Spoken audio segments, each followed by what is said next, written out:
Historians agree unanimously that the French Revolution was a watershed event that changed Europe irrevocably, following in the footsteps of the American Revolution, which had occurred just a decade earlier. The causes of the French Revolution, though, are difficult to pin down. Based on the historical evidence that exists, a fairly compelling argument could be made regarding any number of factors. Internationally speaking, a number of major wars had taken place in the 40 years leading up to the Revolution, and France had participated to some degree in most of them. The 7 Years' War in Europe and the American Revolution across the ocean had a profound effect on the French psyche and made the Western world a volatile one.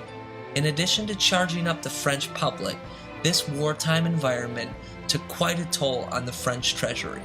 The cost of waging war, supporting allies, and maintaining the French army quickly depleted a French bank that was already weakened from royal extravagance. Finally, in a time of highly secularized enlightenment, the idea that King Louis XVI had absolute power due to divine right, the idea that he had been handpicked by God, didn't nearly hold as much water as in the past few decades. Ultimately, these various problems within the late 1700s, France weren't so much the immediate causes of the revolution as they were the final catalyst. The strict French class system had long placed the clergy and nobility far above the rest of the French citizens, despite the fact that many of those citizens far exceeded nobles in wealth and reputation.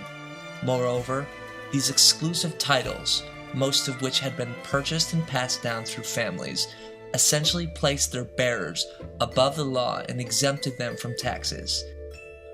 In 1789, when France's ancient legislative body, the Estates General, reconvened, and it became apparent that the high-ranking classes refused to forfeit their privileges in the interest of saving the country, the frustration of the French bourgeois reached its boiling point.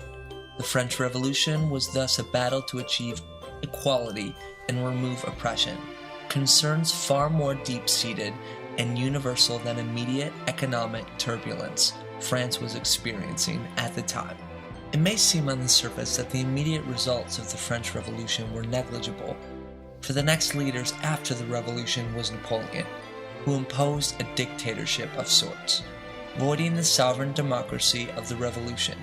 Nonetheless, the Revolution won on the public a number of other victories, both tangible and intangible.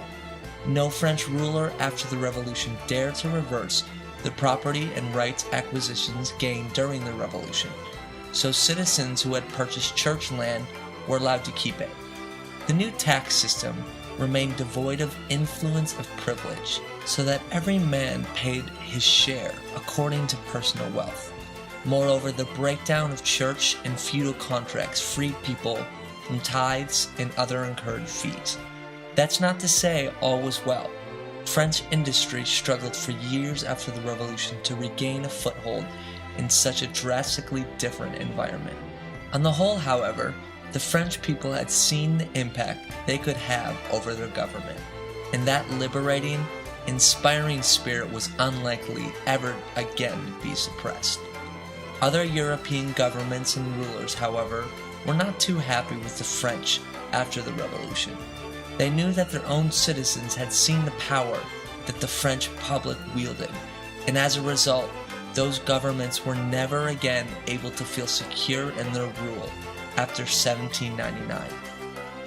Though there had been other international revolutions in European countries, few were as massive and convoluted as the French Revolution, which empowered citizens everywhere and resulted in a considerable leap towards the end of oppression throughout Europe.